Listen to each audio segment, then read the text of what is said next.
Welcome students. Today we are going to talk about language and linguistics. As you know, there is great difference between language and linguistics. Language is source of communicating our ideas, feelings, desires and emotions. However, linguistic is the scientific study of language. You can say that language is used to express ourselves, but study of language is linguistics. Now let's move to our first slide to express these terms in a comprehensive way. As you know, source of communicating of ideas is language. There are many other ways for communicating or for expressing ourselves, but language is the chief one. Other ways for communicating ourselves are dance, music, physical gestures. Those are called paralinguistic features, but the exclusive one is symbol. Symbols are actually words that are used for meaningful communication. So, according to Halliday, language is an activity of four kinds. Number one is speaking. Number two, listening. Number three, reading. And number four, writing. In simple words, four skills are essential for a language speaker. And these four skills are divided into two major categories. First one is receptive, and the second second category is productive. Receptive category include reading and listening, and the productive category contains speaking and writing. So, students,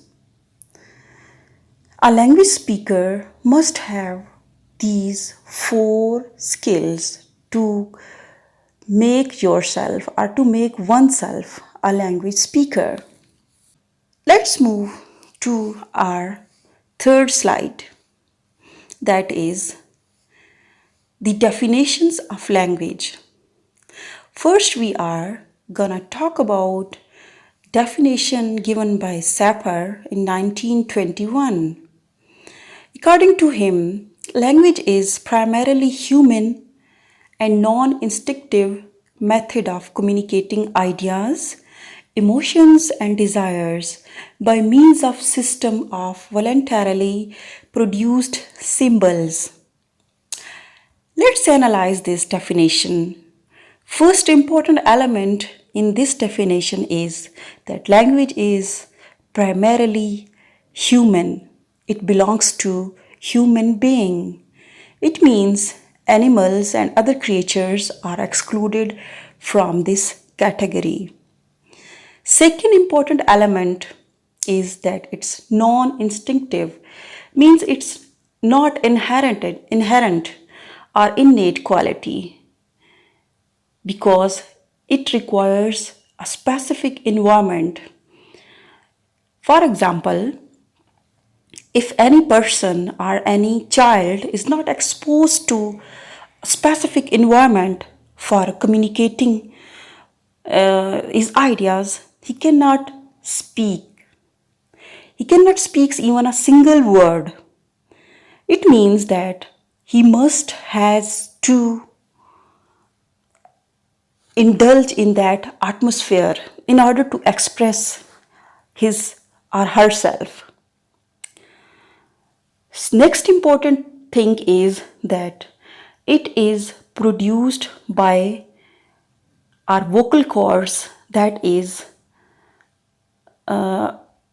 important for producing symbols. As I have mentioned earlier, symbols are the words. So, language is human. It does not emerge automatically, but it requires atmosphere and environment. And the third element is the symbols. Symbols are important for a language. Let's move to our next definition given by Henry in 1993. That is expression of our thoughts by means of speech sounds. In other words, producing sounds to express ourselves is a language. Our next slide is also about the definitions of language. Here, Henry has given the definition of language, that is expression of ideas by means of speech sounds.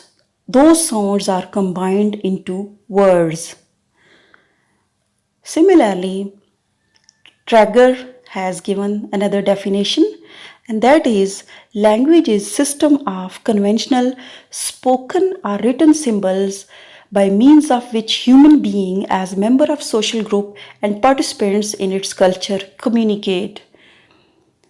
If you have a look on this definition, then you can find easily that it is our language is based on the traditionally symbols that can be in written or spoken form, and these symbols are actually used by a language community. Those are living in in a community. In order to communicate, these people have to use conventional or traditional form of words or symbols to express themselves. I hope these definitions are clear. Another important element of language is given by this scholar, that language is set of signs. Signs are symbols, and these symbols are called signifier and signified. Signifier are the objects and the signified are the meanings. Our last slide contains major characteristics of human language. There are 6 important characteristics of human language that differentiate it from the animal ways of communication. The first one is displacement, second is arbitrariness, and third is productivity, fourth is culture transmission, fifth is double articulation, and sixth is discreteness.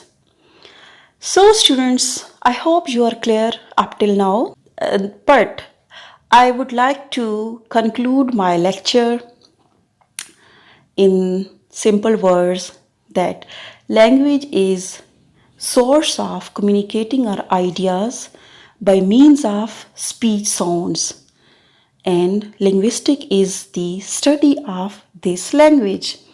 It has many characteristics and some of important given here, but these characteristics are, we are going to express our through light on these characteristics in our next lecture. So just wait and listen second lecture that is about major characteristics of human language. Thank you.